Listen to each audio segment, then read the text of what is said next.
ಜಯತ್ಯಜೋ ಕ್ಷೀಣ ಸುಖಾತ್ಮಬಿಂಬಾಃ ಸ್ವೈಶ್ವರ್ಯಕಾಂತಿ ಪ್ರತತಃ ಸದೋದಿತಾಃ ಸಭಕ್ತ ಸಂತಾಪ ದುರಿಷ್ಟ ಹಂತ ರಾಮಾವತಾರೋ ಹರಿರೀಶ ಚಂದ್ರಮಾಃ.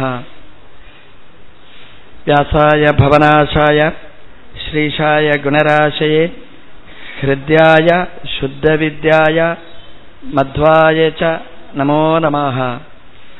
ನಮಸ್ತೆ ಪ್ರಾಣೇಶ ಪ್ರಣತ ವಿಭವಾಯಾವನಿಮಗಾಃ.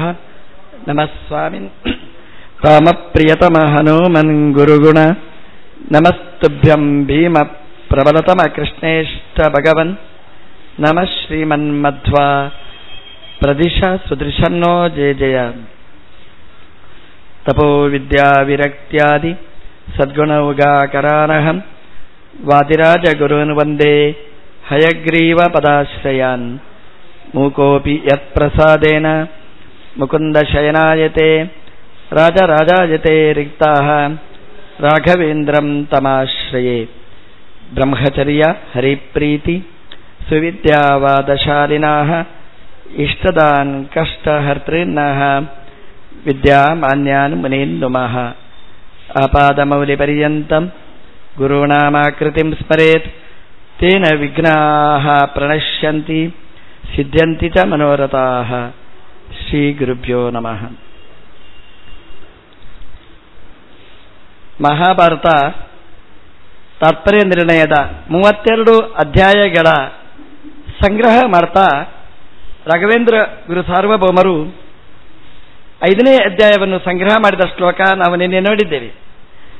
ಅದರಲ್ಲಿ ಕೊನೆಯ ಒಂದು ಭಾಗ, ಮಾರೀಚಂಚ ನಿಹತ್ಯ ರಾವಣಹೃತಾಂ ಸೀತಾಂ ವಿಚಿನ್ವನ್ನಿವ ಪ್ರಾಪ್ತೋ ವಾಯುಸುತೇನ ಸೂರ್ಯಜಯುಜ ರಾಮೋವತಾತ್ ವಂದಿತಃ. ಇದೊಂದು ಒಳ್ಳೆಯ ಅಪೂರ್ವವಾದ ಸಂಗ್ರಹಾತ್ಮಕ ಶ್ಲೋಕ ರಾಯರ್ದು. ನಾನಿನ್ನೆ ಹೇಳಿದ್ದೆ, ರಾಯರ ಕ್ರಮ ಹೇಗೆ ಅಂದರೆ, ಸಂಗ್ರಹಕಾರರು ಸಂಗ್ರಹ ಮಾಡುವಾಗ ಬಿಡುವ ಕ್ರಮ ಇಲ್ಲ, ಎಲ್ಲವನ್ನೂ ಹೇಳಬೇಕು. ರಾಯರು ಇಲ್ಲಿ ಶ್ಲೋಕದಲ್ಲಿ ಕೆಲವು ಅಂಶಗಳನ್ನು ಬಿಟ್ಟಿದ್ದಾರೆ. ಇದು ಸಂಗ್ರಹದಲ್ಲಿರ್ತಕ್ಕಂತಹ ಲೋಪ ನಮಗೆ ಅನಿಸ್ತದೆ. ಮುಖ್ಯವಾದ 3 ಘಟ್ಟಗಳನ್ನು ರಾಯರು ಈ ಶ್ಲೋಕದಲ್ಲಿ ಹೇಳಲಿಲ್ಲ ಅಂತ. ಒಂದು, ಜಟಾಯುವಿನ ಅನುಗ್ರಹದ ಕಥೆಯನ್ನು ಹೇಳಲಿಲ್ಲ. ಎರಡನೇದ್ದು ಕಬಂಧನ ಕಥೆ, ಅವನನ್ನು ಅನುಗ್ರಹ ಮಾಡಿದ ಕಥೆ ಹೇಳಲಿಲ್ಲ. ಶಬರಿಯ ಕಥೆ ಎಷ್ಟು ಒಳ್ಳೆಯ ಕಥೆ, ಹೆಣ್ಮಕ್ಕಳಿಗೆ ಸಂಬಂಧಪಟ್ಟ ಕಥೆ, ಹೆಣ್ಮಕ್ಕಳನ್ನು ಉದ್ಧಾರ ಮಾಡಿದ ಕಥೆ. ಅದರ ರಾಯರು ಯಾಕೆ ಸಂಗ್ರಹ ಮಾಡಲಿಲ್ಲ? ಇದೊಂದು ರಾಯರ ಭಾವಸಂಗ್ರಹದ ನ್ಯೂನತೆ ನಮಗೆ ಅನಿಸ್ತದೆ. ಹೇಳಲೇಬೇಕಾಗಿರ್ತಕ್ಕ ಅಂಶ ರಾಯರು ಯಾಕೆ ಹೇಳಲಿಲ್ಲ ಅಂತಂದ್ರೆ, ಅದಕ್ಕೆ ನಾನು ನಿನ್ನೆ ಹೇಳಿದ್ದೆ, ಜಟಾಯುವಿನ ಕಥೆ ನಾವು ನೋಡಿದ್ದೇವೆ ನಿನ್ನೆ.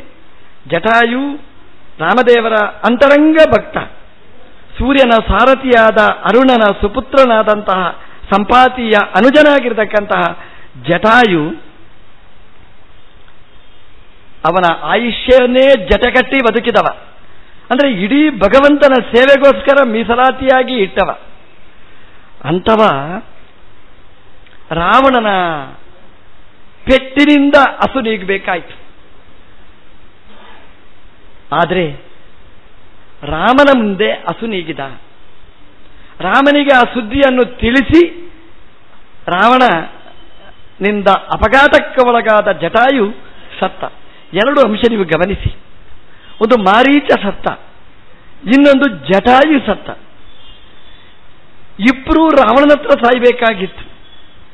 ರಾವಣ ಖಡ್ಗವನ್ನು ತೆಗೆದು ಮಾರೀಚನಿಗೆ ಹೇಳಿದ, ಸೀತೆಯನ್ನು ನೀನು ಮೋಸಗೊಳಿಸದೆ ಹೋದ್ರೆ, ರಾಮನನ್ನು ವಂಚನೆ ಮಾಡಿ ಕರ್ಕೊಂಡು ಹೋಗದಿದ್ರೆ, ಸೀತಾರಾಮರನ್ನು ವಿಯುಕ್ತರನ್ನಾಗಿ ಮಾಡದಿದ್ರೆ ಕೊಲ್ತೇನೆ ಅಂತ. ಆಯಿತು, ಕೊಂದುಬಿಡು, ನಾನು ವಿಯೋಗ ಮಾಡುವುದಿಲ್ಲ ಅಂತ ಹೇಳಬಹುದಿತ್ತು. ಸೀತಾರಾಮರ ವಿಯೋಗಕ್ಕೆ ಮೂಲ ನಾಂದಿ ಅಲ್ಲಿ, ಅದೇ ಲೊಪ್ತಾಗ್ತಿತ್ತು. ಹೇಳಬಹುದಿತ್ತು ಮಾರೀಚನಿಗೆ. ಜನ ಹೇಳ್ತಾರೆ, ರಾವಣನಲ್ಲಿ ಸಾಯುವುದಕ್ಕಿಂತ ರಾಮನ ಕೈಯಲ್ಲಿ ಸಾಯುವುದು ಒಳ್ಳೆಯದು, ಎಂಥ ಒಳ್ಳೆಯ ಜೀವ ಮಾರೀಚ ಅಂತ. ನಾನು ಕೇಳುವ ಪ್ರಶ್ನೆ ಇಷ್ಟು, ಒಳ್ಳೆಯ ಜೀವ ಅಂತಂದ್ರೆ ಅವತ್ತೇ ಹೇಳಬೇಕಾಗಿತ್ತು, ಸತ್ತು ಬಿಡು, ನಾನು ರಾಮನನ್ನು ಮೋಸ ಮಾಡುವುದಿಲ್ಲ, ಸೀತೆಗೆ ವಂಚನೆ ಮಾಡುವುದಿಲ್ಲ, ಕೊಂದ್ರೆ ಕೊಲ್ಲು ಅಂತ ಹೇಳ್ಬೋದಿತ್ತು. ನೋಡಿ, ಹೇಳಲಿಲ್ಲ.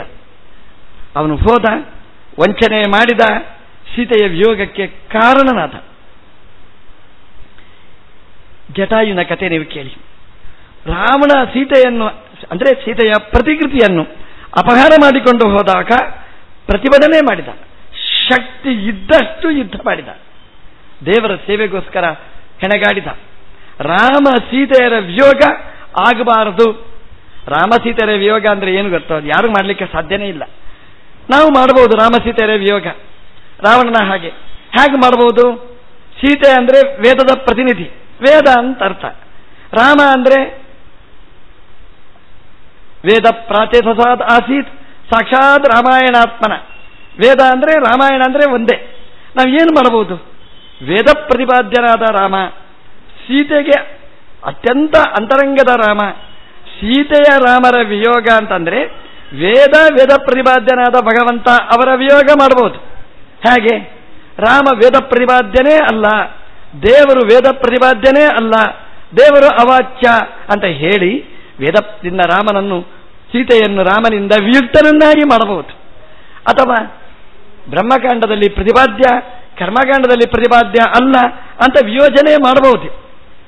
ಆದರೆ ತಡೆದ ಜಟಾಯು. ನಾವು ಹಾಗೆ ತಡೆಯಬೇಕಂತೆ. ಯಾರಾದರೂ ವೇದದಲ್ಲಿ ಪ್ರತಿಪಾದ್ಯ ಅಲ್ಲ ರಾಮ ಅಂತ ಹೇಳಿದ್ರೆ ಅದಕ್ಕೆ ಸಂಪೂರ್ಣವಾದ ವಿರೋಧ ಜಟಾಯುವಿನ ಹಾಗೆ ಮಾಡಬೇಕಂತೆ. ವೇದೈಶ್ಚ ಸರ್ವೈಹಿ ಅಹಮೇವ ವೇದ್ಯ ಅಂತ ಭಗವಂತನ ವಚನ. ಜಟಾಯು ಪ್ರತಿಭಟನೆ ಮಾಡಿದ, ಶಕ್ತಿ ಇದ್ದಷ್ಟು ಪ್ರತಿಭಟನೆ ಮಾಡಿದ.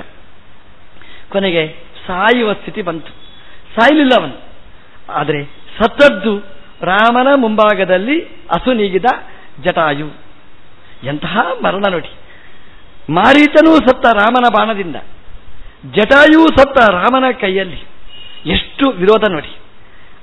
ಮಾರೀಚ ಸತ್ತ, ಸಾಯುವಾಗ ರಾಮದೇವರ ಹೆಸರು ಹೇಳಲಿಲ್ಲ. ಹೇಳಿದ್ದು ಯಾರ ಹೆಸರು?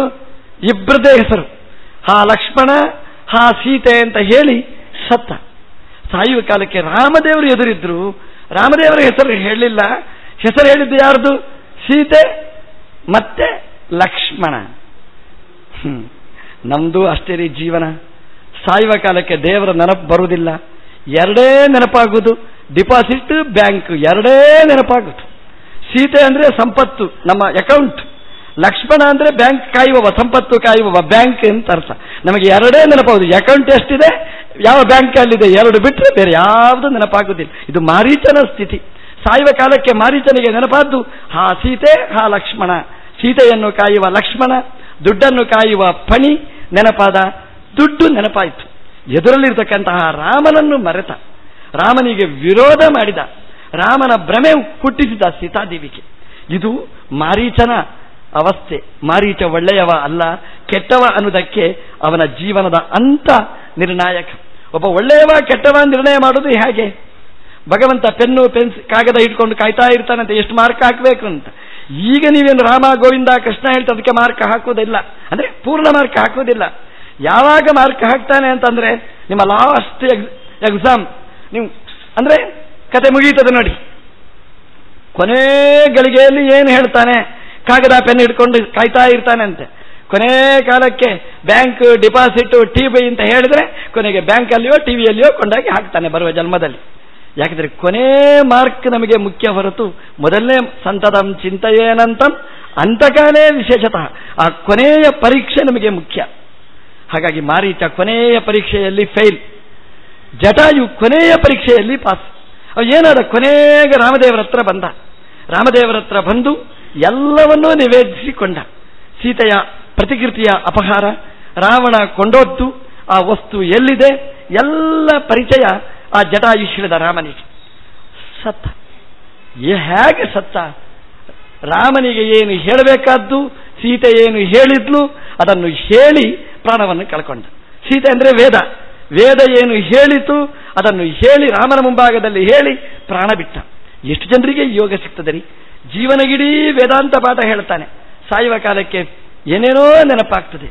ಆದರೆ ಜಟಾಯುವಿಗೆ ಜೀವನದ ಅಲ್ಲಿ ಕೊನೆ ಗಳಿಗೆಯಲ್ಲಿ ಸಿಕ್ಕಿದ ವೇದದ ಪ್ರತಿಪಾದ್ಯಮಾನವಾದ ಭಗವಂತನ ಮಹಾತ್ಮ್ಯ ಅದು ಹೇಳಿ ರಾಮನ ಮುಂಭಾಗದಲ್ಲಿಯೇ ರಾಮ ಅಂತ ಹೇಳಿ ಅಸುನೀಗಿದ, ಭಗವಂತ ಸಂಸ್ಕಾರ ಮಾಡಿದ.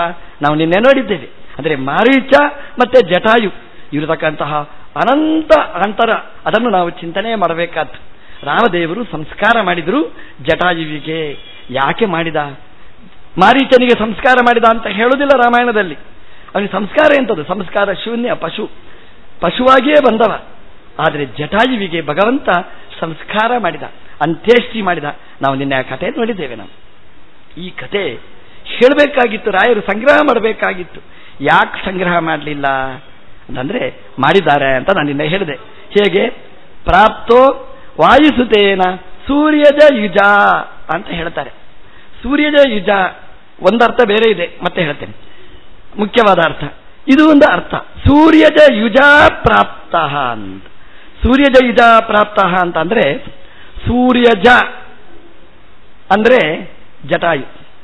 ಅದೇ ಹೇಗಿರಿ ಸೂರ್ಯಜ ಆಗ್ತಾನೆ ಜಟಾಯು ಅಂತ ನೀವು ಕೇಳ್ತೀರಿ. ಸೂರ್ಯನ ಮಗನ ಜಟಾಯು? ಜಟಾಯು ಅರುಣನ ಮಗ, ಸೂರ್ಯನ ಮಗ ಹೇಗಾಗುತ್ತೆ? ಸೂರ್ಯಜ ಅಂತ ರಾಯರು ಹೇಳ್ತಾರೆ. ಯಾಕೆ ಗೊತ್ತಾ? ಅರುಣನ ಮಗ, ಅರುಣಸ್ಯ ಸೂನು. ಅರುಣ ಅಂದ್ರೆ ಅನೂರು, ತೊಡೆ ಇಲ್ಲದಿರತಕ್ಕಂತಹ ಅರುಣ. ಆದರೆ ಅರುಣೋದಯ, ಸೂರ್ಯೋದಯಕ್ಕಿಂತ ಮುಂಚೆ ಅರುಣೋದಯ, ಮೊದಲು ಡ್ರೈವರ್ ದರ್ಶನ, ಆಮೇಲೆ ಓನರ್ ದರ್ಶನ. ಅರುಣ ಸಾರಥಿ. ಅವ ಆ ಸಾರಥಿಯ ಅನ್ನು ಸೂರ್ಯ ಅಂತ ಹೇಳ್ತಾರೆ, ಅರುಣನನ್ನು ಸೂರ್ಯ ಅಂತ ಕರೀತಾರೆ. ಯಾಕೆಂತಂದ್ರೆ ಸೂರ್ಯ ಇರುವುದು ಎಲ್ಲಿ ಹೇಳಿ? ಸೂರ್ಯ ರಥದಿಂದ ಕೆಳಗಿಳಿದ್ರೆ ಇಷ್ಟು ಇಡೀ ದಿಗ್ವಿಜಯ ಮಾಡಲಿಕ್ಕೆ ಸಾಧ್ಯ ಇಲ್ಲ. ಇಡೀ ಭೂಮಿ ಸಂಚಾರ ಮಾಡಬೇಕಾದವ ಸೂರ್ಯ. ಹೇಗೆ ಸಂಚಾರ ಮಾಡ್ತಾನೆ? ರಥದಲ್ಲಿ ಕೂತು ಸಂಚಾರ ಮಾಡ್ತಾನೆ. ಆ ರಥದ ಸಾರಥಿ ಯಾರು? ಅರುಣ. ಎಂತಹ ಸಾರಥಿ ಇರ್ಬೇಕ್ರಿ! ಇಡೀ ದಿನ ಡ್ರೈವಿಂಗ್ ಮಾಡಿದ್ರೂ ಸುಸ್ತಾಗುವುದಿಲ್ಲ, ಟಿಎ ಕೇಳಲಿಲ್ಲ, ಕುಡಿಲಿಕ್ಕೆ ಬೇಕು ಅಂತ ಹೇಳಲಿಲ್ಲ, ನಿರಂತರ ಡ್ರೈವಿಂಗ್ ರೀ. ಸುಸ್ತಾಯಿತು ಮಲಗಬೇಕು ಅಂತ ಕೇಳಲಿಲ್ಲ. ಎಂತಹ ಓನರ್, ಎಂತಹ ಸಾರಥಿ! ಓನರ್ ಹೇಳಬೇಕಾ ಬೇಡ ಅರ್ಧ ತಾಸು ಮಲಗು ಅಂತ ಹೇಳಬೇಕಾ ಬೇಡ? ಇಲ್ಲ. ಸಾರಥಿ ಕೇಳಬೇಕಾ ಬೇಡ ನಾನು ಮಲಗ್ತೇನೆ ಅಂತ ಹೇಳಲೂ ಇಲ್ಲ. ಎಂತಹ ಓನರ್, ಎಂತಹ ಸಾರಥಿ ಅಂತ ಅವರಿಗೆ ಅನ್ಯೋನ್ಯ. ನಮ್ಮಲ್ಲಿ ಹೇಗೆ ಗೊತ್ತಾ? ಸಾರಥಿ ಮಲಗುವಾಗ ಓನರ್ ಎಚ್ಚರ, ಓನರ್ ಎಚ್ಚರ ಆಗಿರುವಾಗ ಸಾರಥಿ ಮಲಗೋದು. ಅಂದ್ರೆ ಓನರ್ ಅಂದ್ರೆ ಗೊತ್ತು ನಿಮಗೆ, ಬಿಸಿನೆಸ್ ಮಾಡುವಾಗ ಓನರಿಗೆ ಎಚ್ಚರ, ಸಾರಥಿಗೆ ಡ್ರೈವಿಂಗ್ ಮಾಡುವಾಗ ಎಚ್ಚರ ಅಷ್ಟೇ. ಇದು ಹಾಗಲ್ಲ ನೋಡಿ. ಓನರೂ ಮಲಗಲಿಕ್ಕಿಲ್ಲ, ಡ್ರೈವರೂ ಮಲಗಲಿಕ್ಕಿಲ್ಲ, ಸೂರ್ಯನೂ ಮಲಗುವುದಿಲ್ಲ, ಅರುಣನೂ ಮಲಗುವುದಿಲ್ಲ. ಅದಕ್ಕೆ ಏನು ಮಾಡಿದ್ರು ಗೊತ್ತು? ಸೂರ್ಯ ಅರುಣ ಒಂದೇ ಅಂತ ಚಿಂತನೆ ಮಾಡಿದ್ರು. ಆದರೆ ಸೂರ್ಯ ಎನ್ನುವ ಶಬ್ದದಿಂದ ತನಗೆ ಅತ್ಯಂತ ಆತ್ಮೀಯನಾಗಿ ತನ್ನ ಇಡೀ ಜಗತ್ತಿಗೆ ಬೆಳಕನ್ನು ಚೆಲ್ಲುವ ಈ ಪವಿತ್ರ ಕಾರ್ಯದಲ್ಲಿ ತನಗೆ ಸರ್ವಸ್ವವನ್ನು ಸಮರ್ಪಣೆ ಮಾಡಿದ ಅರುಣನನ್ನು ಸೂರ್ಯ ಅಂತಲೇ ಕರೆದರು. ವ್ಯಾಕರಣದಲ್ಲಿ ಒಂದು ವಿಶೇಷವಾದ ಶಬ್ದ ಇದೆ. ಸೂರ್ಯ ಅಸ್ಮಿನ್ ಅಸ್ತೀತಿ ಸೂರ್ಯ ಅಂತ. ಸೂರ್ಯ ಯಾರಲ್ಲಿ ಇರ್ತಾನೆ ಅವನನ್ನು ಸೂರ್ಯ ಅಂತ ಕರೆಯಿತು. ಸೂರ್ಯ ಇರುವುದು ಅರುಣನಲ್ಲಿ. ಯಾಕಂದ್ರೆ ಅರುಣನನ್ನು ಬಿಟ್ಟು ಸೂರ್ಯ ಇರಲಿಕ್ಕೆ ಸಾಧ್ಯನೇ ಇಲ್ಲ. ಅವನ ಇಡೀ ಜಗತ್ ಪ್ರಕಾಶನ ಕಾರ್ಯ ನಡೆಯಬೇಕಾದ್ರೆ ಅರುಣ ಬೇಕೇ ಬೇಕು. ಹಾಗಾಗಿ ಅರುಣನಲ್ಲಿ ಸೂರ್ಯ ನಿಂತಿರ್ತಾನೆ. ಈ ಮಧ್ವವಿಜಯದಲ್ಲಿ ಒಂದು ಶಬ್ದ ಇದೆ, ಜಗ್ರಾಹ ವೇದಾಧಿಕಂ ಏಷ ಪಾಪ ಅಂತ. ಏನು ಪಾಪ ಅಂತಂದ್ರೆ ಪಾಪಿ ಅಂತ ಅರ್ಥ. ಅಲ್ಲಿ ಇರುವುದು ಶಬ್ದ ಪಾಪ ಅಂತ. ಅದಕ್ಕೆ ವ್ಯುತ್ಪತ್ತಿ ಏನು ಅಂದ್ರೆ ಪಾಪಂ ಅಸ್ಮಿನ್ ಅಸ್ತೀತಿ ಪಾಪ ಅಂತ. ಹರ್ಷ ಆದಿಭ್ಯ ಅಚಿ.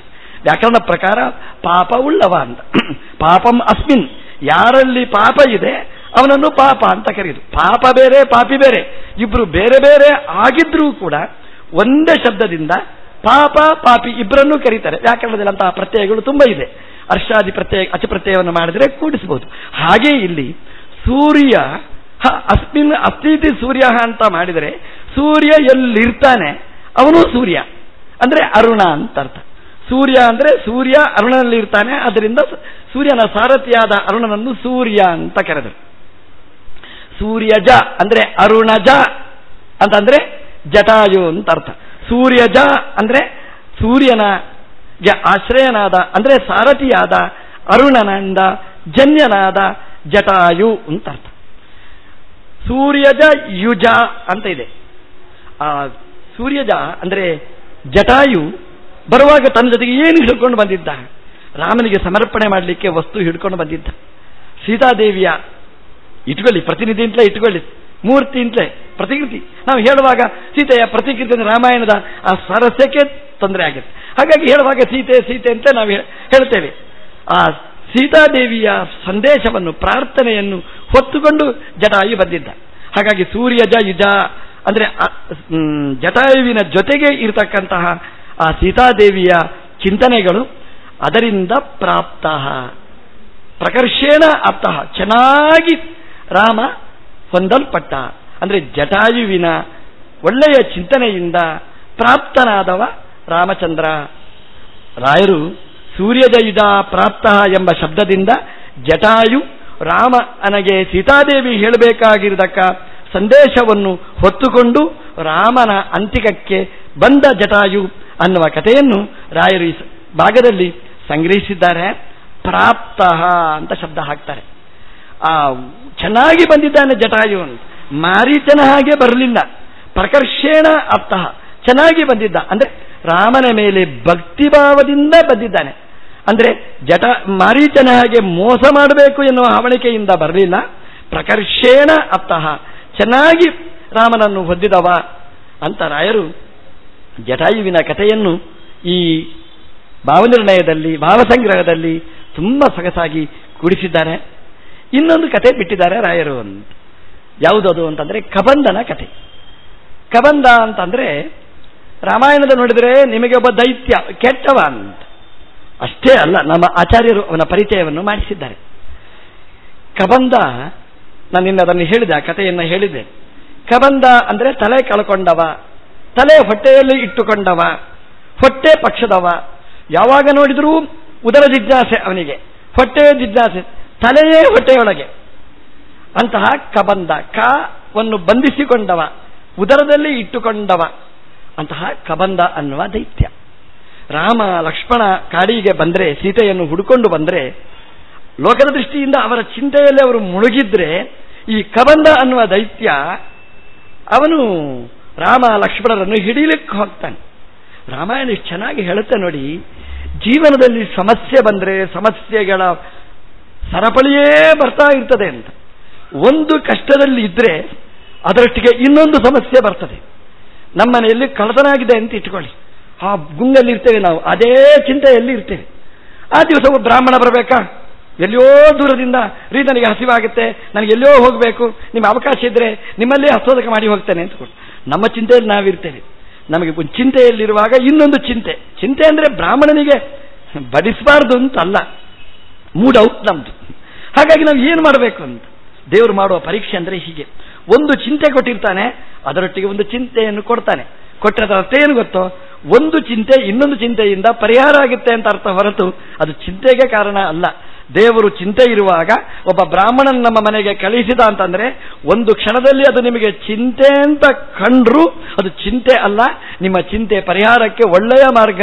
ಅದು ಬಂದದ್ದು ಬ್ರಾಹ್ಮಣ ಅಲ್ಲ, ಬ್ರಾಹ್ಮಣ ರೂಪದಿಂದ ದೇವರೇ ಬಂದು ನಿಮಗೆ ನಿಮ್ಮ ಕೊಟ್ಟ ಆತಿಥ್ಯವನ್ನು ಸ್ವೀಕಾರ ಮಾಡಿ ನಿಮಗೆ ಅನುಗ್ರಹ ಮಾಡ್ತಾನೆ ಅಂತ ನಾವು ಚಿಂತನೆ ಮಾಡಬೇಕಾದ್ದು. ಈ ಕಬಂದನಿಗೆ ಒಂದು ಚಿಂತೆ ಅಂದ್ರೆ ತಲೆಯೇ ಇಲ್ಲ ಅನ್ನುವಂತಹ ಚಿಂತೆ. ಅಂತಹ ಚಿಂತೆಯಲ್ಲಿರ್ತಕ್ಕಂತಹ ಕಬಂದನ ಹತ್ರ ಕಬಂದ ರಾಮ ಲಕ್ಷ್ಮಣ ಬಂದರು. ರಾಮ ಲಕ್ಷ್ಮಣನಿಗೇನು ಚಿಂತೆ ಅಂತಂದ್ರೆ ಸೀತಾದೇವಿಯ ಚಿಂತನೆ, ಅನ್ವೇಷಣೆಯ ಚಿಂತನೆಯಲ್ಲಿ ರಾಮ ಹೊರಗಿದ್ದಾನೆ. ಲಕ್ಷ್ಮಣನಿಗೆ ಅಯ್ಯೋ ನನ್ನಿಂದಾಗಿ ಸೀತೆ ವಂಚಿತಲಾದ್ಲು ಅಂತ ಲಕ್ಷ್ಮಣನಿಗೆ ಚಿಂತೆ. ಕಬಂದ ಬಂದ. ಕಬಂದ ಬಂದದ್ದು ಮತ್ತೊಂದು ಚಿಂತೆ ಲೋಕದ ದೃಷ್ಟಿಯಲ್ಲಿ. ದೇವರು ರಾಮ, ಹಾಗಾಗಿ ರಾಮಚಂದ್ರ ಬಲಬದಿಯ ಕೈಯನ್ನು ಕತ್ತರಿಸಿದ, ಎಡಬದಿಯ ಕೈಯನ್ನು ಲಕ್ಷ್ಮಣ ಕತ್ತರಿಸಿದ. ಪೂರ್ವೋತ್ ವಿದಾಯ ಅಂತ ಆಚಾರ್ಯರು ಹೇಳ್ತಾರೆ. ಅವನಿಗೆ ಅವನಿಗೆ ಹೇಗೆ ಅದೇ ಗತಿ, ವಿರಾದನ ಹಾಗೆ ಇವನಿಗೂ ಗತಿ, ಮಣ್ಣಿನೊಳಗೆ ತುಂಬಿಸಿ ಅವನಿಗೆ ಗತಿಯನ್ನು ಕಲ್ಪನೆ ಮಾಡ್ತಾನೆ. ಅಂದ್ರೆ ಕಬಂದನ ಸ್ಥಿತಿ ಏನಾಯಿತು, ಅವನು ಮೇಲಕ್ಕೆ ಹೋದ ಅಂತ ಹೇಳ್ತಾರೆ. ಕಬಂದ ಕೆಟ್ಟವ ಅಲ್ಲ, ಮಾರೀಚನ ಹಾಗಲ್ಲ, ಕಬಂದ ಒಳ್ಳೆಯವ. ಇದು ತಾತ್ಪರ್ಯದಲ್ಲಿ ಆಚಾರ್ಯ ನಮಗೆ ಪರಿಚಯಿಸುವಂತಹದ್ದು. ಯಾರು ಕೆಟ್ಟವರು, ಯಾರು ಒಳ್ಳೆಯವರು, ಯಾರು ಕೆಟ್ಟವರು ಒಳ್ಳೆಯವರು, ಯಾರು ಶುದ್ಧ, ಯಾರು ಮಿಶ್ರ, ಯಾರು ಶುದ್ಧ ಮಿಶ್ರ, ಅದನ್ನೆಲ್ಲ ನಮಗೆ ಆಚಾರ್ಯರು ಪರಿಚಯಿಸಿಕೊಟ್ಟಿದ್ದಾರೆ. ಈ ಕಬಂದ ನಿಜವಾಗಿ ಒಳ್ಳೆಯವ, ಆದರೆ ಇವತ್ತು ಕೆಟ್ಟವ. ಅಂದ್ರೆ ಶಾಪದಿಂದ ಕೆಟ್ಟವನಾಗಿ ಬಂದವ. ಈ ಕಬಂದ ನಿಜವಾಗಿ ಗಂಧರ್ವ, ತ್ರಿಜಟೆಯ ಮಗ, ಧನು ಅನ್ನುವವ, ಒಳ್ಳೆಯ ಸಾತ್ವಿಕವಾಗಿರತಕ್ಕಂತಹ ಜೀವ. ಶಾಪಗ್ರಸ್ತನಾಗಿ ಭೂಮಿಗೆ ಬಂದಿದ್ದಾನೆ. ಅರಣ್ಯವನ್ನು ಪ್ರವೇಶ ಮಾಡಿದ್ದಾನೆ. ತನ್ನ ಕೈಯನ್ನು ಇಡೀ ಜಗತ್ತಿನ ಸಂಹಾರಕ್ಕೋಸ್ಕರ, ಇಡೀ ಜಗತ್ತನ್ನು ಹಿಡಿದು ತಿನ್ನಲಿಕ್ಕೋಸ್ಕರ ವಿನಿಯೋಗ ಮಾಡ್ತಿದ್ದ. ಕಬಂದನಿಗೆ ಕೈ ಗಟ್ಟಿಯಾಗಿತ್ತು, ತಲೆ ಇಲ್ಲ, ತಲೆಯ ಕೆಲಸ ಎಲ್ಲ ಕೈಯಿಂದ ಮಾಡ್ತಿದ್ದ, ಕೈಗೆ ಅಷ್ಟು ಶಕ್ತಿ. ಕಬಂದ ಏನು ಮಾಡಿದ? ಯಾರ್ಯಾರನ್ನೋ ಹಿಡಿತಿದ್ದ, ತಿಂತಿದ್ದ. ಇವತ್ತು ಅವನ ಪಾಲಿಗೆ ಎಷ್ಟು ಯೋಗ ಬಂತು ಅಂತಂದ್ರೆ, ಅವನ ಕೈ ಯಾರ್ಯಾರನ್ನೂ ಹಿಡಿದು ತಿಂದಿದ್ರೆ ಇವತ್ತು ರಾಮನನ್ನೇ ಲಕ್ಷ್ಮಣನನ್ನೇ ಹಿಡಿಯುವ ಸಂದರ್ಭ ಬಂತು. ಅವನು ಹಿಡಿದದ್ದು ತಿನ್ನಬೇಕು ಅನ್ನುವ ದೃಷ್ಟಿಯಲ್ಲಿ. ಆದರೆ ಅವನ ಜೀವನದಲ್ಲಿ ಎಷ್ಟು ಒಳ್ಳೆಯ ಸುಯೋಗ ನೋಡಿ. ರಾಮನನ್ನು ಮುಟ್ಟಿದ್ದಕ್ಕೆ ಕೈ ತುಂಡಾಯಿತು. ಇದು ಕೆಟ್ಟದೋ ಒಳ್ಳೆಯದೋ? ನಿಜವಾಗಿ ಕೆಟ್ಟದು. ಕೈ ಹೋಯಿತು, ಅವನಿಗೆ ಲಾಸ್. ಆದರೆ ಕೈ ಹೋದದ್ದಕ್ಕೆ, ಲಕ್ಷ್ಮಣ ಇನ್ನೊಂದು ಕೈ ಕತ್ತರಿಸಿದ್ದಕ್ಕೆ ಅವನ ದೇಹ ಹೋಯಿತು, ದೈತ್ಯ ದೇಹ ಹೋಯಿತು, ಅವನ ಒರಿಜಿನಲ್ ಲೈಫ್ ಅವನಿಗೆ ಸಿಕ್ಕಿತು, ಗಂಧರ್ವನಾಗಿ ಬಿದ್ದ. ಇದಕ್ಕೆ ರಾಮಾಯಣ ಹೇಳಿತು, ಯಾರ್ಯಾರೋ ಕೈಯಲ್ಲಿ ಮುಟ್ಟುವುದಕ್ಕಿಂತ, ನಮ್ಮ ಕೈಯನ್ನು ಯಾರ್ಯಾರನ್ನೋ ಮುಟ್ಲಿಕ್ಕೆ ವಿನಿಯೋಗ ಮಾಡುವುದಕ್ಕಿಂತ ದೇವರನ್ನು ಮುಟ್ಲಿಕ್ಕೆ ಕೈಯನ್ನು ವಿನಿಯೋಗ ಮಾಡಿ, ದಿನನಿತ್ಯ ದೇವರನ್ನು ಸ್ಪರ್ಶ ಮಾಡಿ, ಅಧಿಕಾರ ಇದ್ದರೆ ಶಾಲಿಗ್ರಾಮವನ್ನು ಮುಟ್ಟಿ, ಅಧಿಕಾರ ಇಲ್ಲದಂತಹ ಹೆಣ್ಮಕ್ಕಳು, ಉಪನೀತರಾಗದೇ ಇದ್ದಂತಹ ವಟುಗಳು, ಅವರು ದೇವರ ಭಾವಚಿತ್ರವನ್ನು, ಪುಸ್ತಕವನ್ನು ಮುಟ್ಟಿ ರಾಮದೇವರನ್ನು ಮುಟ್ಲಿಕ್ಕೆ ಉಪಯೋಗ ಮಾಡಿ, ದೇವರ ಪೂಜೆಗೆ ತುಳಸಿ, ದೇವರ ಪೂಜೆಗೆ ಪುಷ್ಪ, ದೇವರಿಗೆ ರಂಗವಲ್ಲಿ ಬರೀಲಿಕ್ಕೆ ಕೈಯನ್ನು ವಿನಿಯೋಗ ಮಾಡಿ, ಯಾವುದಕ್ಕೋ ವಿನಿಯೋಗ ಮಾಡಬೇಕಾದ ಕೈಯನ್ನು ದೇವರಿಗೆ ನಾವು ವಿನಿಯೋಗ ಮಾಡಿದರೆ ಭಗವಂತ ಅದರ ಕೆಟ್ಟ ಸಾಮರ್ಥ್ಯವನ್ನು ಪರಿಹಾರ ಮಾಡಿ ಒಳ್ಳೆಯ ಗತಿಯನ್ನು ಕಲ್ಪನೆ ಮಾಡ್ತಾನೆ ಅನ್ನೋದಕ್ಕೆ ಈ ಧನು ಅನ್ನತಕ್ಕ ಕಬಂದ ಅನ್ನುವುದಕ್ಕಂತಹ ದೈತ್ಯ ಒಳ್ಳೆಯ ನಿದರ್ಶನನಾಗ್ತಾನೆ. ಇದು ರಾಮಾಯಣ ನಮಗೆ ತೋರಿಸಿಕೊಟ್ಟಿರತಕ್ಕಂತಹದ್ದು. ಭಗವಂತ ಅವನಿಗೆ ಸ್ವಲೋಕವನ್ನು ಕರುಣಿಸಿದ, ಅವನಿಗೆ ಸದ್ಗತಿಯನ್ನು ಕೊಟ್ಟ, ಸ್ವರ್ಗಲೋಕ ಅವನ ಸ್ವರೂಪ ದೇಹ, ಕೊನೆಗೆ ಮೋಕ್ಷವನ್ನೂ ಭಗವಂತ ಅವನಿಗೆ ಕರುಣಿಸಿದ. ಈ ಶಾಪಗ್ರಸ್ತರಾದವರೆಲ್ಲ ಭೂಮಿಗೆ ಬರ್ತಾರೆ. ಅವರಿಗೆಲ್ಲ ವ್ಯವಸ್ಥೆ ಆಗುವುದು ಯಾರಿಂದ ಅಂದ್ರೆ ರಾಮನಿಂದ ವ್ಯವಸ್ಥೆ ಆಗುತ್ತೆ. ಯಾವುದೋ ಪಾಪದ ಫಲವಾಗಿ ಭೂಮಿಗೆ ಬಂದರೆ ಪುಣ್ಯವನ್ನು ಕರುಣಿಸುವ ದೇವರು ಅದು ರಾಮಚಂದ್ರ, ರಾಮದೇವರು ಅಂತ ಅದಕ್ಕೆ ಕರೆಯಿತು. ದೇವರಿಗೇನು ಲಾಭ? ಸ್ವರ್ಗಕ್ಕೆ ಕಳಿಸಿದ ದೇವರಿಗೇನು ಲಾಭ? ಕೇಳಬೇಡಿ, ದೇವರೇ ಇರುವುದು ಅದಕ್ಕೆ. ಅಂದ್ರೆ ಒಳ್ಳೆಯವರಿಗೆ ಒಳ್ಳೆಯದನ್ನು ಕರುಣಿಸಲಿಕ್ಕೆ, ಕೆಟ್ಟದರ ಸಂಪರ್ಕ ಕತ್ತರಿಸಿ ಒಳ್ಳೆಯ ಸಂಪರ್ಕವನ್ನು ಮಾಡಿಸುವ ದೇವರು ಅದು ರಾಮಚಂದ್ರ ಅಂತ ರಾಮಾಯಣದಲ್ಲಿ ಉಲ್ಲೇಖಿತವಾಗಿರತಕ್ಕಂತಹದ್ದು ಈ ಕಬಂದನ ಕತೆ, ಈ ಧನುವಿನ ಕತೆ. ಇದನ್ನು ರಾಯರು ಇಲ್ಲಿ ಸಂಗ್ರಹ ಮಾಡಲಿಲ್ಲ ಅನ್ನುವ ಒಂದು ಪ್ರಶ್ನೆ. ಅದಕ್ಕೆ ಉತ್ತರ ಸುಲಭ, ಪ್ರಾಪ್ತ ಅಂತ ರಾಯರು ಸಂಗ್ರಹ ಮಾಡಿದ್ದಾರೆ. ಪ್ರಾಪ್ತ ಅಂತಂದ್ರೆ ಏನರ್ಥ? ಅಂದ್ರೆ ಪ್ರಕೃಷ್ಟನಾದವ. ಯಾರು ಅವ? ಕಬಂದ. ಅವನು ನಿಜವಾಗಿ ಒಳ್ಳೆಯವ. ಅದು ನೋಡ್ಲಿಕ್ಕೆ ಹೋದ್ರೆ ಕೆಟ್ಟ ಕೆಲಸ ಮಾಡಿದವ, ಆದರೆ ನಿಜವಾಗಿ ಅವನು ಒಳ್ಳೆಯವ. ಅಂದ್ರೆ ಪ್ರಕೃಷ್ಟನಾದವ. ಯಾರು? ಕಬಂದ. ಯಾಕೆಂದ್ರೆ ತ್ರಿಜಟೆಯ ಮಗ ಅವನು, ಧನು ಅನ್ನತಕ್ಕಂತಹ ಗಂಧರ್ವ, ಪ್ರಕೃಷ್ಟನಾದವ. ಅವನಿಂದ ಆಪ್ತ, ಚೆನ್ನಾಗಿ ಭಗವಂತ ಹೊಂದಲ್ಪಟ್ಟ. ಅದರಿಂದ ಏನಾಯಿತು? ಭಗವಂತನನ್ನು ಹೊಂದಿದ. ಆಚಾರ್ಯರು ಹೇಳ್ತಾರೆ, ಆ ಪ್ರಕೃಷ್ಟನಾದ ಗಂಧರ್ವನಿಗೆ ರಾಮ ದರ್ಶನ ಕೊಟ್ಟದ್ದು ಅಷ್ಟೇ ಅಲ್ಲ, ಅವನಿಗೆ ಒಳ್ಳೆದನ್ನು ಮಾಡಿದ ಅಂತ ರಾಯರದನ್ನು ಹೇಳಲಿಲ್ಲ. ಅದಕ್ಕೆ ಉತ್ತರ ಪ್ರಾಪ್ತ. ಪ್ರಕೃಷ್ಟ ಆಪ್ತ ಏನ ಬಹುರ್ವಿ ಸಮಾಸ ಮಾಡಿ, ಅಂದ್ರೆ ಪ್ರಕೃಷ್ಟವಾದ ಲೋಕ, ಪ್ರಕೃಷ್ಟವಾದ ಅವನ ಸ್ವರೂಪ ಆಪ್ತ ಅವನಿಗೆ ಸಿಕ್ಕಿತು ಅಂತ. ಹಾಗಾಗಿ ಪ್ರಕೃಷ್ಟರಾದ ಗಂಧರ್ವನಿಂದ ಹೊಂದಲ್ಪಟ್ಟ ರಾಮ, ರಾಮ ಅವನಿಗೆ ಪ್ರಕೃಷ್ಟವಾದ ಲೋಕವನ್ನು ಕರುಣಿಸಿದ. ಎರಡೂ ಅರ್ಥ.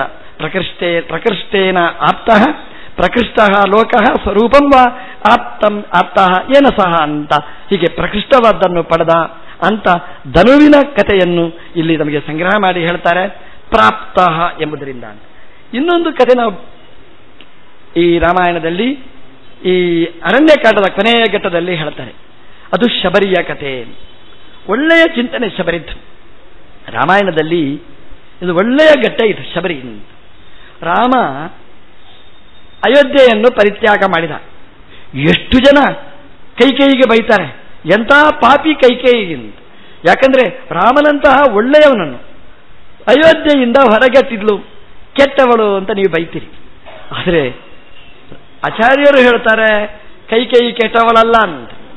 ಯಾಕೆಂತಂದ್ರೆ ಕೈಕೇಯಿಗೆ ಧನ್ಯವಾದಗಳನ್ನು ಅರ್ಪಣೆ ಮಾಡಬೇಕಂತೆ.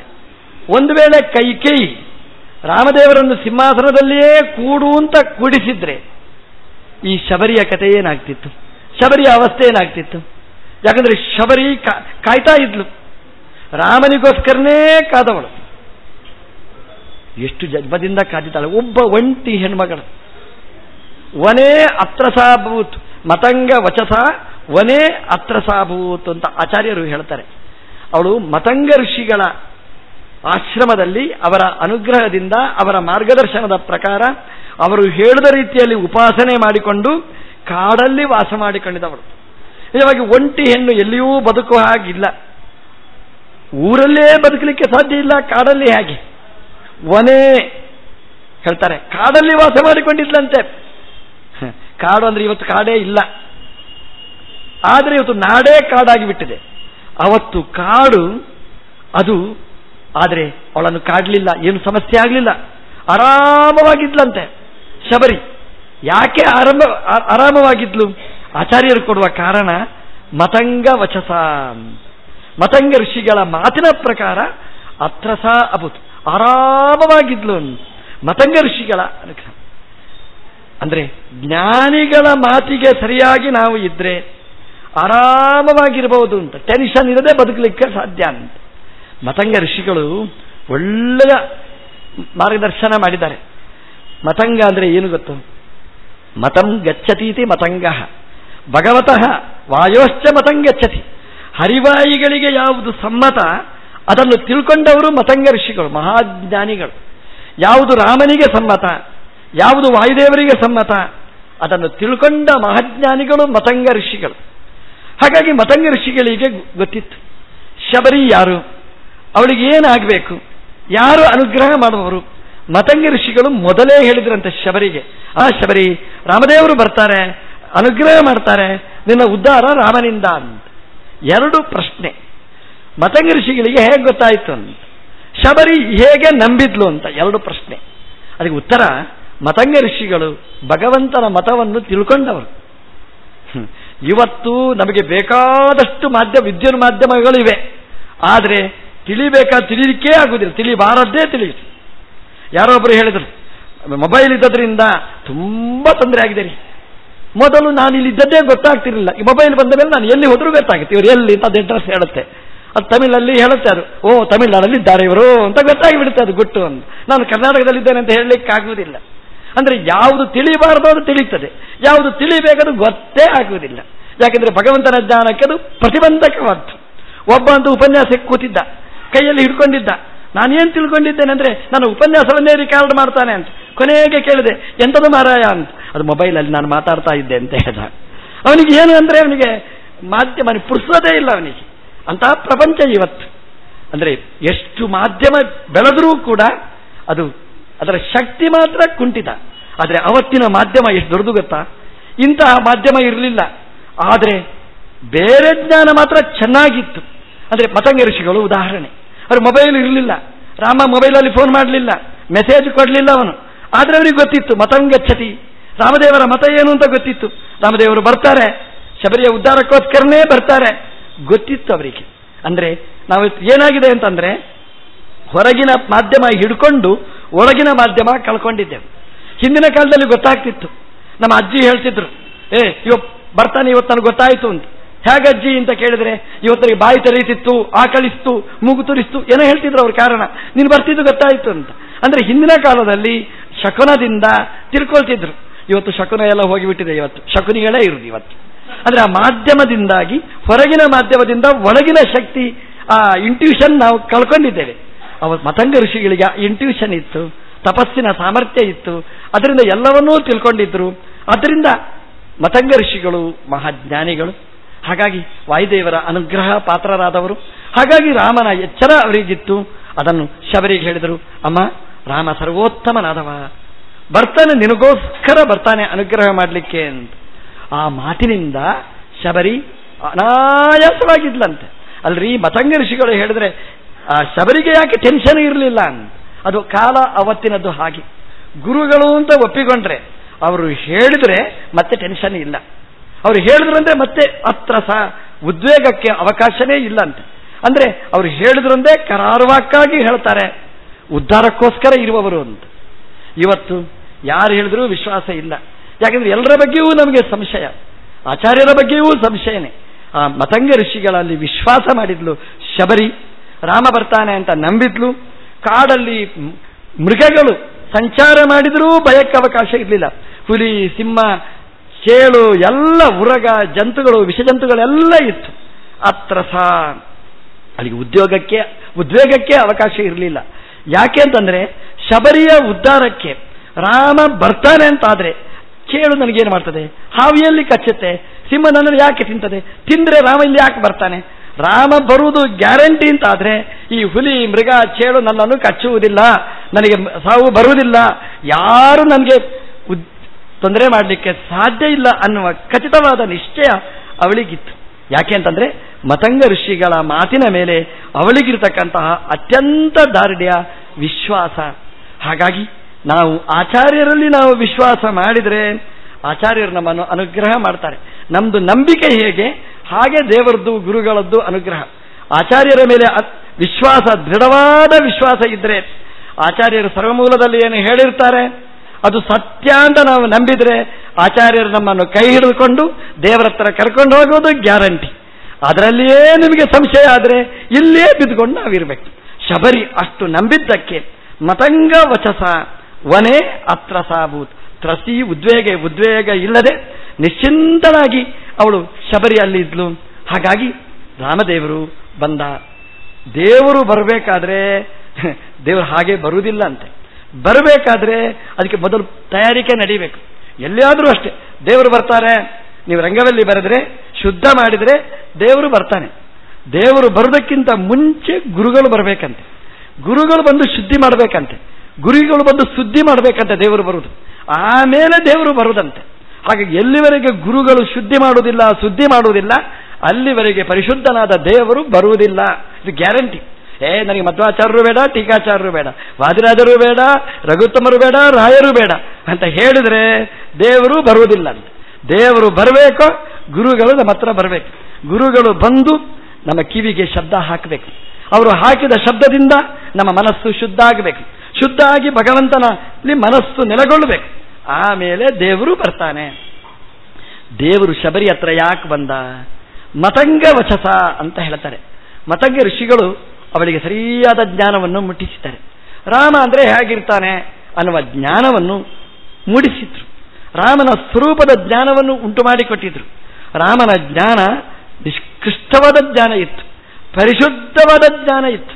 ಅದಕ್ಕೆ ಏನು ಕುರುಹು ಅಂದರೆ ಅವಳು ತಿಂತಿರಲಿಲ್ಲ, ಏನು ಕೂಡ ಏನು ಸಿಕ್ಕಿದ್ರು ಇದು ರಾಮನಿಗೆ ಅಂತ ಮೀಸಲಾತಿಯಾಗಿ ಇಟ್ಟಿದ್ರು. ಇದು ಯಾವಾಗ ನೋಡಿ, ನಮಗೆ ಆ ವಿಶ್ವಾಸ ಇದ್ದರೆ ಮಾತ್ರ. ನಮಗೆ ತುಂಬ ಪ್ರೀತಿ ಇರ್ತದೆ ಅಂತ ಇಟ್ಟುಕೊಳ್ಳಿ. ಅವನು 12 ಗಂಟೆಗೆ ಬರ್ತೇನೆ ಅಂತ ಹೇಳಿದ್ರು. 1 ಗಂಟೆ ಆದರೂ ಬರಲಿಲ್ಲ, ನಾವು ಊಟ ಮಾಡೋದಿಲ್ಲ. 3 ಗಂಟೆ ಆದರೂ ಬರಲಿಲ್ಲ, ಊಟ ಮಾಡೋದಿಲ್ಲ. ಸಾಯಂಕಾಲ ಆದರೂ ಊಟ ಮಾಡೋದಿಲ್ಲ. ರಾತ್ರಿ 8 ಗಂಟೆಗೆ ಬರ್ತಾನೆ. ಎಷ್ಟು ಖುಷಿಯಾಗುತ್ತೆ ಗೊತ್ತಾ? ನಾವು ಕಾದದ್ದಕ್ಕೆ ಸಾರ್ಥಕ್ಯ. ಯಾಕೆ ಕಾಯ್ತೇವೆ? ನಮಗೆ ತುಂಬ ಆಪ್ತನಾಗಿದ್ದರೆ, ತುಂಬ ವಿಶ್ವಾಸ ಇದ್ದರೆ ಆವಾಗ ನಾವು ಕಾಯ್ತೇವೆ. ವಿಶ್ವಾಸ ಬರುವುದು ಯಾವಾಗ? ಬರುವುದು ಗ್ಯಾರಂಟಿ ಆದರೆ ಮಾತ್ರ. ಅಂದರೆ ಶಬರಿಗೆ ಎಷ್ಟು ಗ್ಯಾರಂಟಿ ಇತ್ತು, ರಾಮದೇವರು ಬಂದೇ ಬರ್ತಾರೆ ಅನ್ನುವ ವಿಶ್ವಾಸ ಎಷ್ಟಿತ್ತು ಅನ್ನೋದಕ್ಕೆ ಅವಳು ಆಹಾರ ಒಪ್ಪತ್ತು ಅಲ್ಲ, 1 ಹೊತ್ತು ತಿನ್ನದೆ ಎಲ್ಲ ರಾಮನಿಗೋಸ್ಕರ ಆಹಾರ ರಾಶಿ ಹಾಕಿದ್ಲು ಅಂತಂದ್ರೆ ಇದು ಶಬರಿಯ ಅತ್ಯಂತ ದೃಢವಾದ ವಿಶ್ವಾಸ.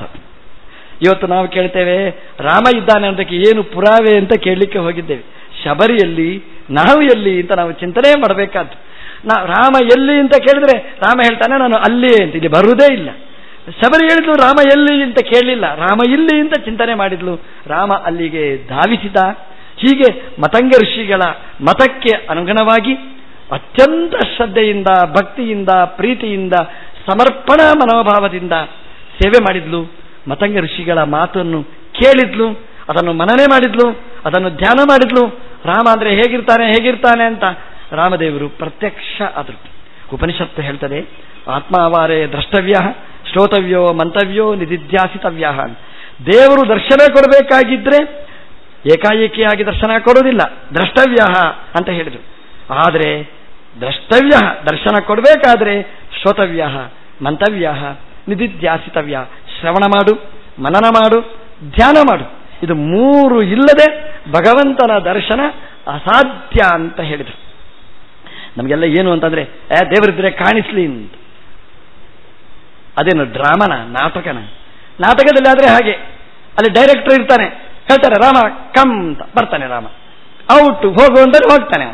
ಡೈರೆಕ್ಟರ್ ಕೈಯಲ್ಲಿ ಇರ್ತಾನೆ. ರಾಮ ಅಲ್ಲ, ರಾಮನ ಪಾರ್ಟ್ ಹಾಕಿದವ. ಈಗ ರಾಮನ ಪಾರ್ಟ್ ಹಾಕಿದವರು ಬರುವುದಿಲ್ಲ ಅಂತೆ, 5 ನಿಮಿಷ ಬಿಟ್ಟು ಹೇಳಿ ಬರ್ತಾರೆ ಅಂತೆ. ರಾಮನ ಪಾತ್ರಧಾರಿಗಳಿಗೆ ಇಷ್ಟು ಸೊಕ್ಕಿದ್ರೆ ರಾಮದೇವರು ಹೇಗೆ? ಸೊಕ್ಕ ಅಲ್ಲ, ರಾಮದೇವರ ನಿಯಮ. ಅವ್ರು ಬರುವುದಿಲ್ಲ ಅಂತೆ, ಎದುರು ಬರುವುದಿಲ್ಲ ಅಂತೆ. ಬರಬೇಕಾಗಿದ್ರೆ ಶ್ರವಣ ಮಾಡಿ, ಮನನ ಮಾಡಿ, ಮೆಡಿಟೇಷನ್ ಧ್ಯಾನ ಮಾಡಿದ್ರೆ ಮಾತ್ರ ಭಗವಂತ ಬರ್ತಾನೆ ಅಂತ. ಯಾಕೆ ಅಂತಂದ್ರೆ ದೊಡ್ಡವರು ರಾಮಚಂದ್ರ ನಮ್ಮ ಎದುರು ಬಂದು ನಿಂತ ಅಂತ ಇಟ್ಟುಕೊಳ್ಳಿ.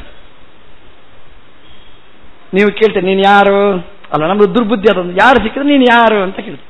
ರಾಮದೇವರು ಎದುರು ಬಂದು ನಿಂತ್ರೆ ನೀನು ಯಾರು? ರಾಮದೇವರು ಹೇಳ್ಬೇಕು, ನಾನು ರಾಮದೇವರು. ನೀನು ರಾಮದೇವರ? ನೀನು ಏನು ಗ್ಯಾರಂಟಿ? ಅವನು ಬರುವಾಗ ಒಂದು ಐಡೆಂಟಿಟಿ ಕಾರ್ಡ್ ಇಟ್ಕೊಂಡು ಬರಬೇಕು, ಆಧಾರ್ ಇಟ್ಕೊಂಡು ಬರಬೇಕು. ನಾನು ರಾಮದೇವರು. ಅದರ ಮೇಲೆ ನೀವು ಸುಮ್ಮನೆ ಇರ್ತೀರಾ? ಪುನಃ ಪ್ರಶ್ನೆ ಹೇಳ್ತೀರಿ.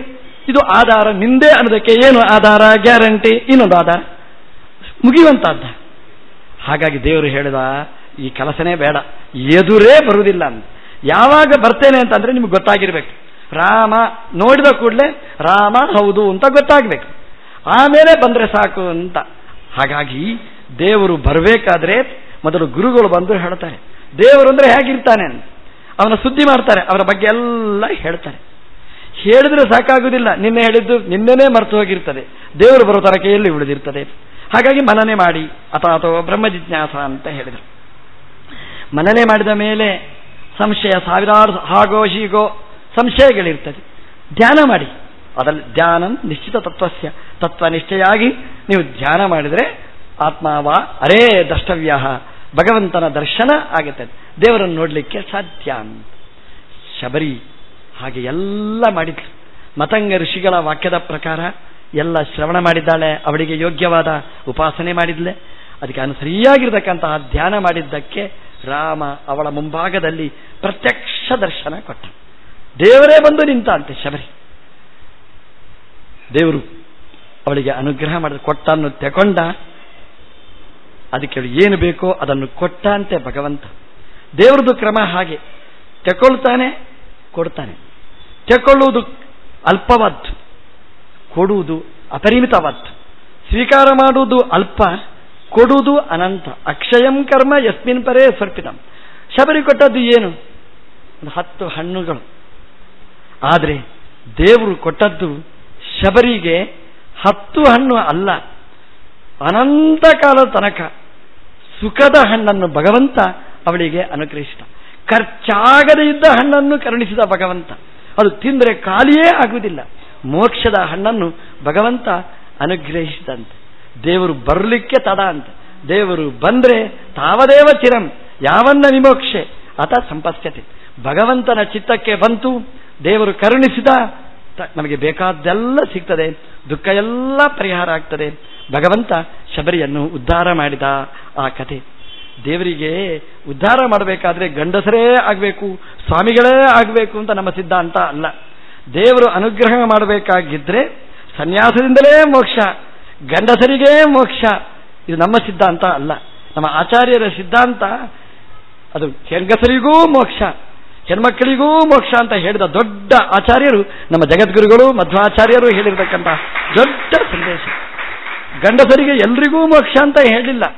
ಮತ್ತೆ ಯಾರು ಯೋಗ್ಯರಾದವರು, ಹೆಣ್ಮಕ್ಕಳಿರಲಿ ಗಂಡಸರಿರಲಿ, ಯೋಗ್ಯರಾದವರಿಗೆ ಮೋಕ್ಷ, ಸಾಧನೆ ಮಾಡಿದ ಮೇಲೆ ಮೋಕ್ಷ, ಸಾಧನೆ ಮಾಡಿಸಿ ಮೋಕ್ಷ ಕೊಡ್ತಾನೆ ಅಂತ ಹೇಳಿದ ಆಚಾರ್ಯರು.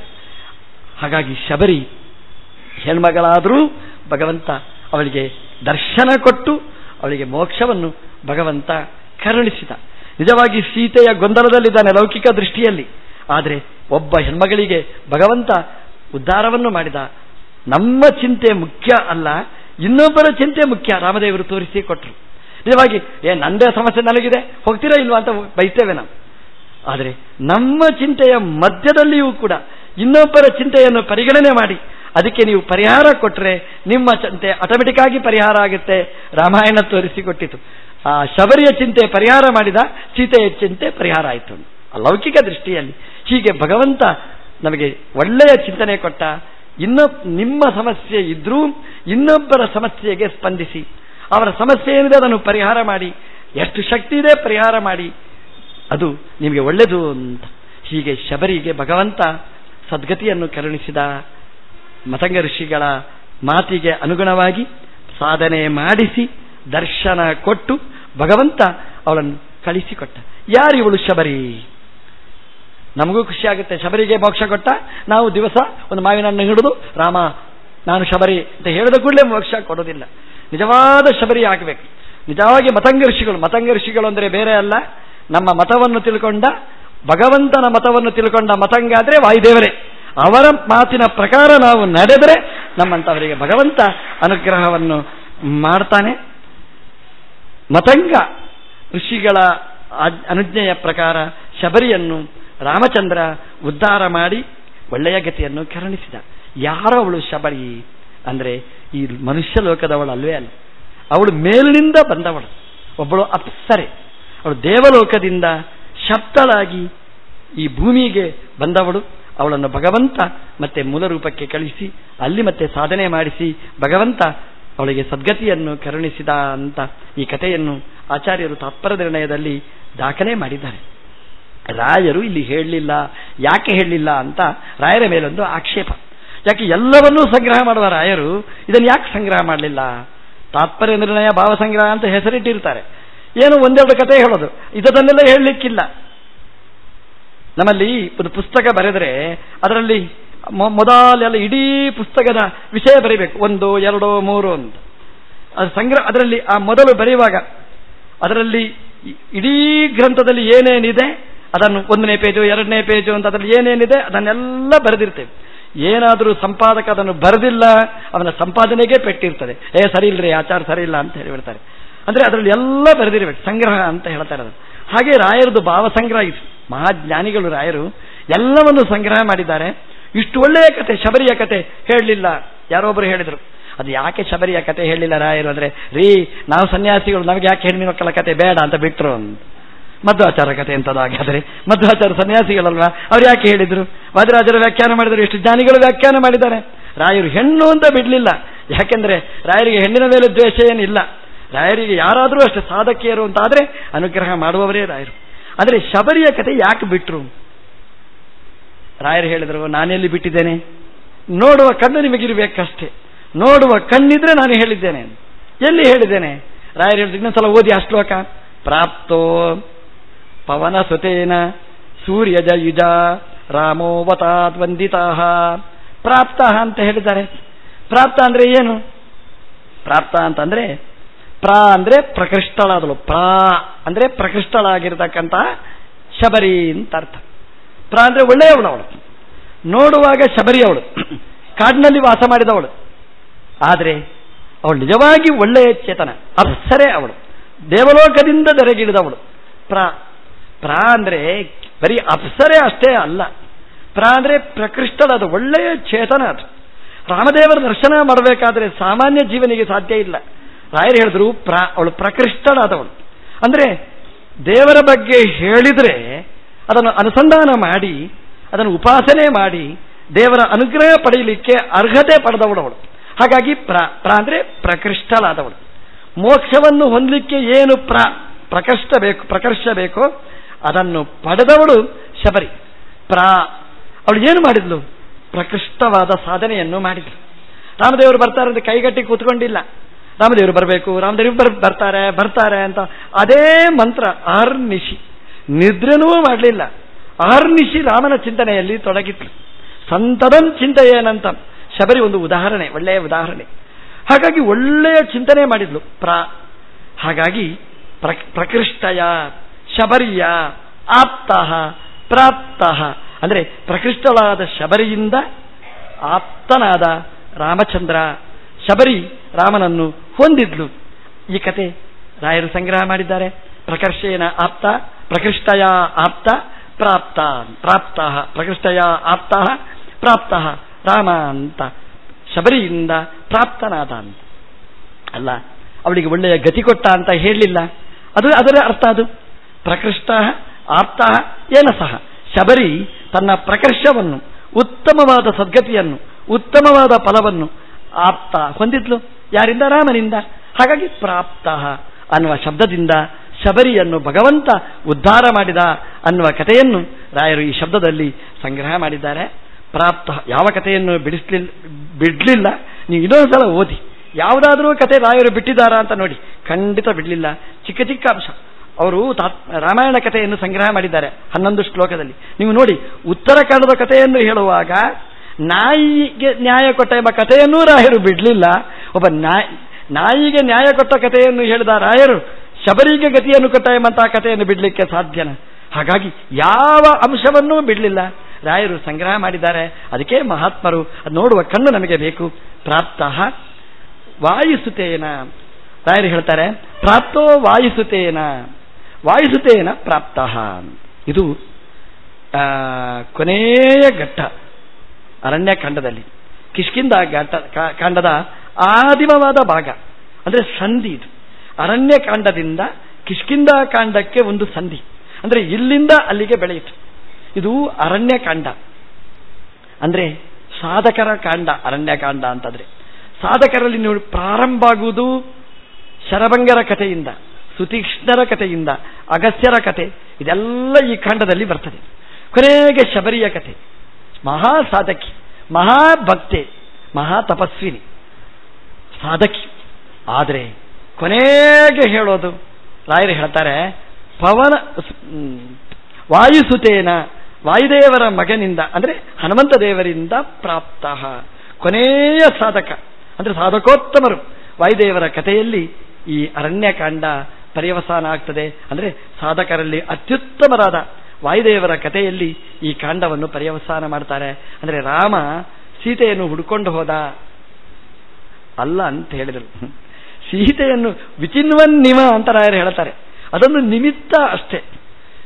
ಸೀತೆಯನ್ನು ಹುಡುಕೊಂಡು ಹೋದ ಅಂತ ನಿಮಿತ್ತದಲ್ಲಿ ರಾಮಚಂದ್ರ ಅರಣ್ಯವನ್ನು ಸಂಚಾರ ಮಾಡಿದ. ಅವನ ಉದ್ದೇಶ ಏನು ಅಂತಂದ್ರೆ ಸೀತೆಯನ್ನು ಹುಡುಕುವುದಲ್ಲ.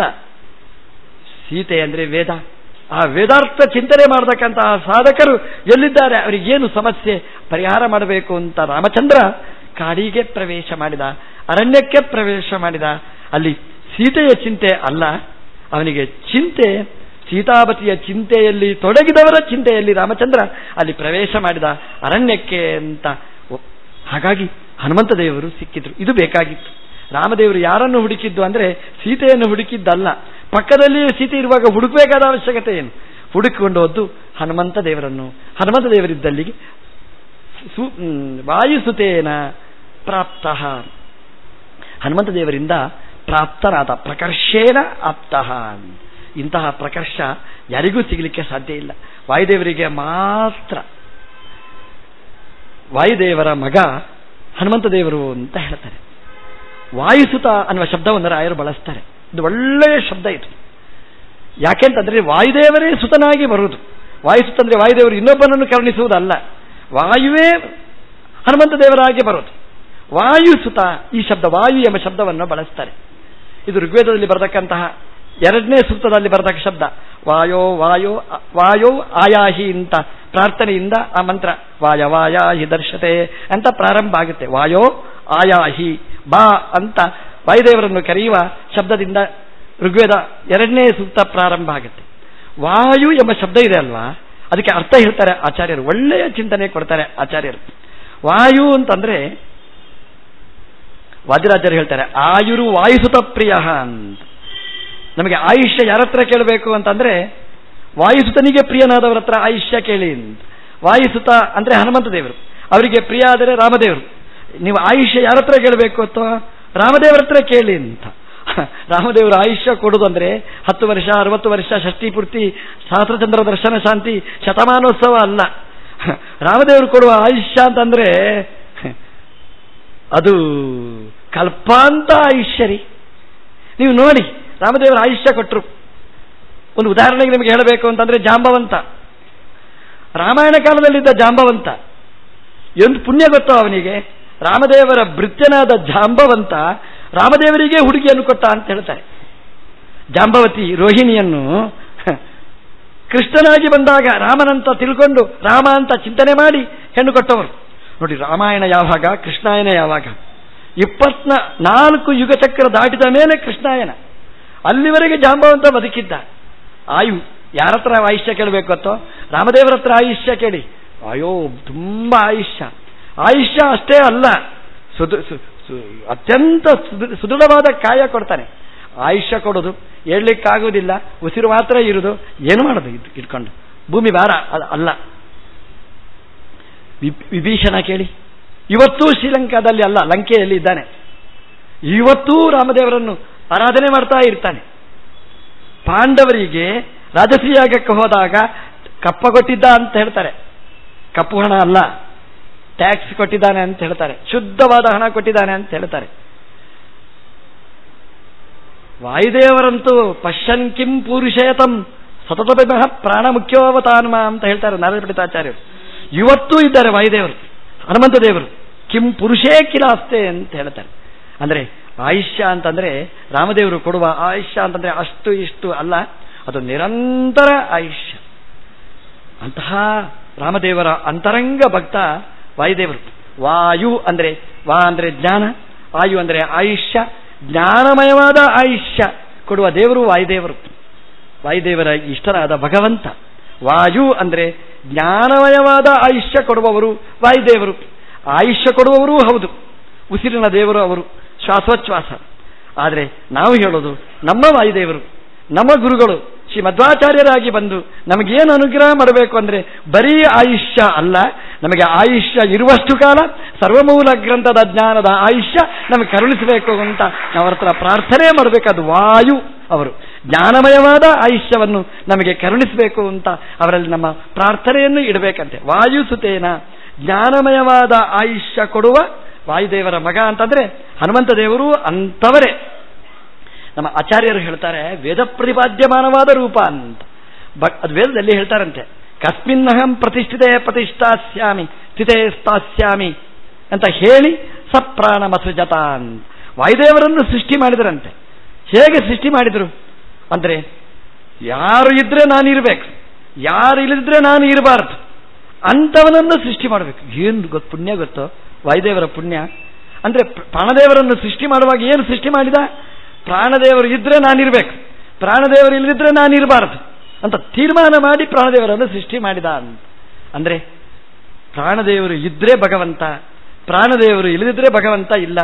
ಹನುಮಂತ ದೇವರು ಇದ್ರೆ ಭಗವಂತ, ಹನುಮಂತ ದೇವರು ಇಲ್ಲದಿದ್ರೆ ಭಗವಂತ ಇಲ್ಲ.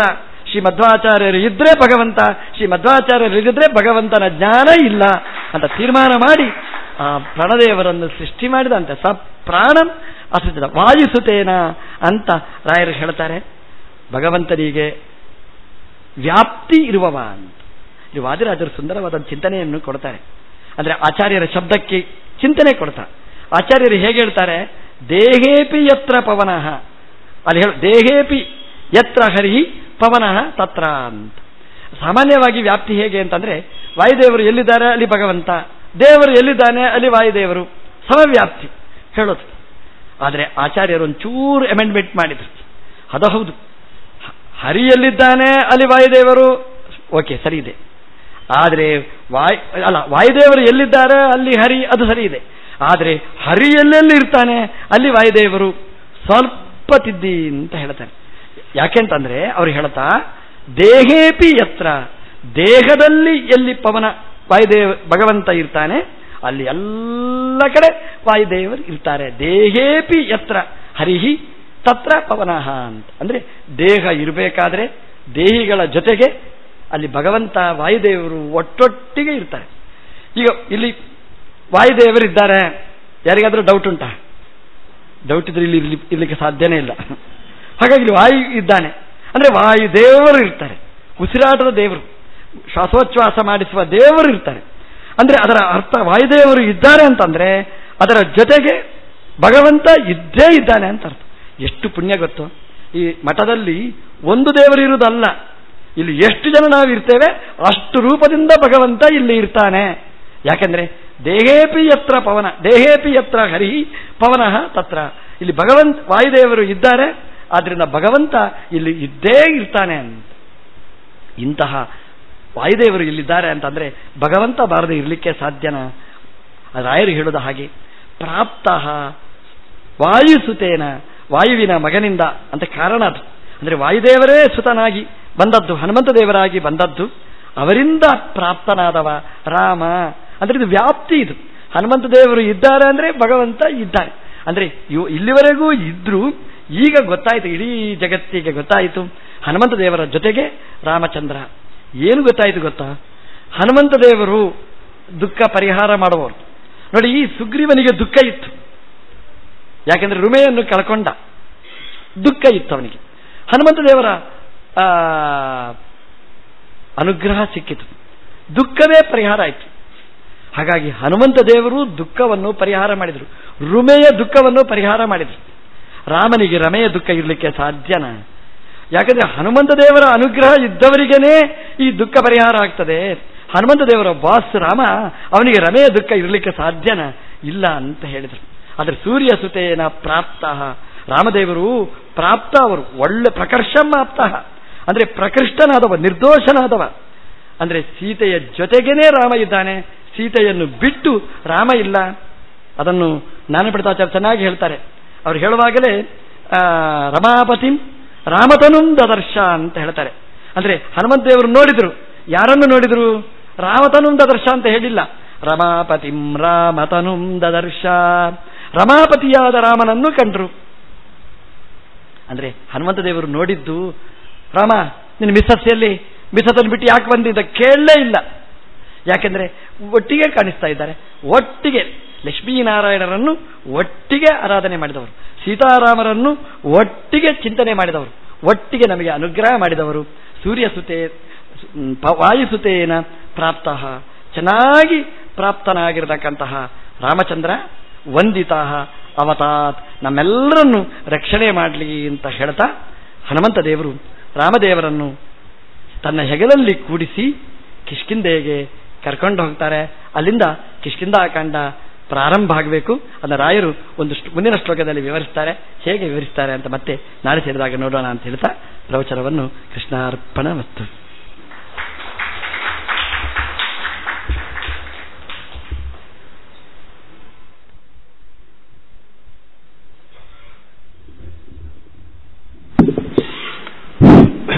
ಶ್ರೀ ಗುರುಭ್ಯೋ ನಮಃ.